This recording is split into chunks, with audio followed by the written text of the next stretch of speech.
21 жасымда ұнатқан жанға тұрмысқа шыққанмын. Үйден ұзатып шығару сол кездері енді ғана дәстүрге қайта еніп келе жатыр еді. Ол жақта бәріне дайын еді. Түске беташар рәсімі, кешке үйлену тойымыз болып барлығы 2-3 күннің ішінде өтті.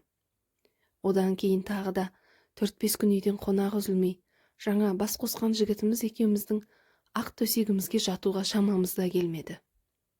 Оның үстіне екеуміз де бір-бірімізден ұялып жүрдік пе, әйтеуір сәті келмеді. Тек 7-ші күні ғана үйде адам аяғы сабарысып, аздап шаршауымыз басылғандай болды да, сонда ғана жұбайлық міндетімізді де орындау керектігіміз еске түскендей еді. Бірақ сол күнді өмір бойы ұмытпайтын шығармын. Біз үшін дайындалып, аппақ боп салынған төсекке бас қойғанда екеуміз де қысылғандай едік. Алғашқы түннен қорыққандығымыз тағы бар. Әйтеуір бір уақытта құрсағымның іші жыртылғандай қатты ауырды да, арғы жағы есімде жоқ. Көзімді ашсам, ауруханада жатыр екем.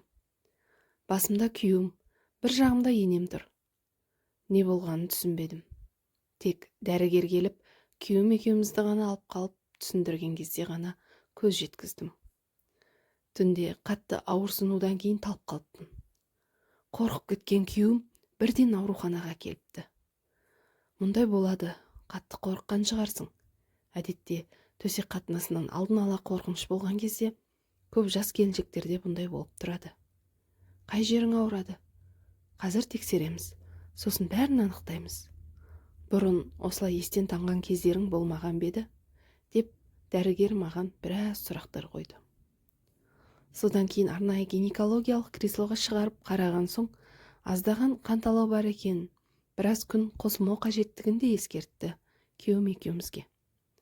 Бәрі дұрыс екеніне қуанып, біршама дәрі-дәрмек қабылдаған соң үйімізге қайттық. Дәрігер айтқандай 15 күнде қатынасқа түспедік. Мен де аздап сол түнді ұмытқандай болдым. Бірақ сонда да қорқыныш сезімі ойымнан кетпеді. Алғашқы түні қосылғандағы ауырсынудан қорқатын сияқтымын. Тағы да қосылдық, бірақ күйеуім ақырын қимылдағанның өзінде маған ауыр болды. Оны мен тұрмысқа шыққанның бәрінде болатын жағдай деп түсініп, сыр білдірмеуге тырыстым. Шыдап жүрдім. Бірақ әр қосылған түн мен үшін ауыр азап бола берді. Тіпті кейде қан да білініп қалатын еді. Кейде білдірмеймін, ал кейде төсектен қашқақтаймын. Ал жаңадан үйленген күйеуім оны түсінсін бе? Өзім де ашып айта алмадым. Ол да күннен күнге маған күдікпен қарап, кейде соған бола ұрсысып қалатынды шығардық. Ал енем болса, уақыт өткен сайын маған көтермедің бе дегендей сұрақ қоя береді.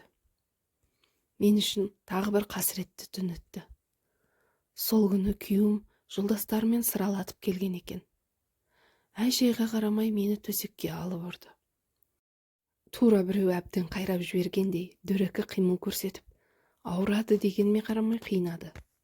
Бір кезде қатты шыңғырып жібергенімді білем. Әрі қарай тағы да есімде жоқ. Тағы да аурухана, тағы сол дәрігер. Бұл жолы әжептәуір қан кетіп, біраз күн бүгіліп қалдым. Құрсақ тұсым ауырғанда жаным шығардай болды. Абырой болғанда аса қатты жарақат болмапты. Дәрігер күйеуімді де шақырып түсіндіргендей болды. Оның айтуынша, тым қатты әрекет жасамау қажет екен.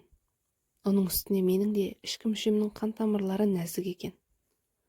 Ол кезде сексопатолог деген маман болатынын да білмейміз ғой. Не керек, содан бастап күйеуім өзгере бастады. Дөрекі, мені мазақ еткендей бір сөздермен мұқатып қалғысы келетін. Арамыздағы салқындықты сезген енем де баласын ақтап мені жек көре бастады. Үнімді шығармай тек шаруаммен ғана айналсамын. Төсекте де үнімді шығармауға тырысып бағамын. Бірақ қатты ауырғанда ертеңіне бүктеліп қала беретін болдым.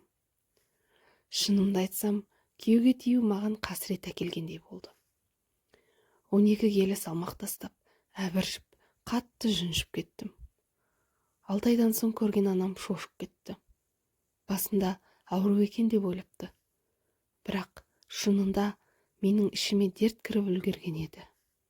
Әрбір түнді өткеру, күйеуімнің әрбір әрекетіне шыдау мүмкін болмай бара жатқан еді. Бірақ оны анама қалай айтам? Күйеуімнің ішіп келіп, тағы бір рет жасаған әрекеті менің тұрмыстағы өміріме нүкте қойды. Зорланғандай болғанда қанша шыдайын десем де, арасында дауысым шығып кетіп, ал ол одан ләззат алғандай еді.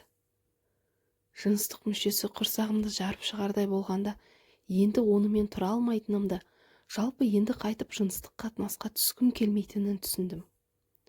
Ақыры ажырасып тындық. Оның несін айта берейін? Мені ол кезде ешкім түсінген жоқ. Басыма қонған бақты тепкен жалғыз сорлы адам мен болдым.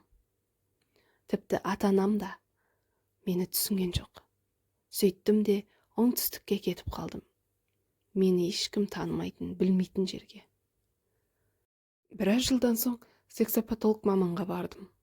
Ол тексеріп, барлық мән-жайды сұрап білген соң, күйеуімнің жыныс мүшесі менікіне сай емес болғанын болжады. Толық диагноз қою үшін оны да тексеру керектігін айтты. Мұндай жағдай ерлі-зайыптылардың арасында кездеседі екен. Бірақ көп емес. Сол аз топтың ішінде болғанымыз екен. Кейін күйеуім туралы естідім. Ортақ танысымызды кездестіріп қалғанмын. Ол тағы да 2 рет үйленіп, олар да 2-3 ай тұрған соң кетіп қалыпты. Қазір жалғыз тұратын көрінеді.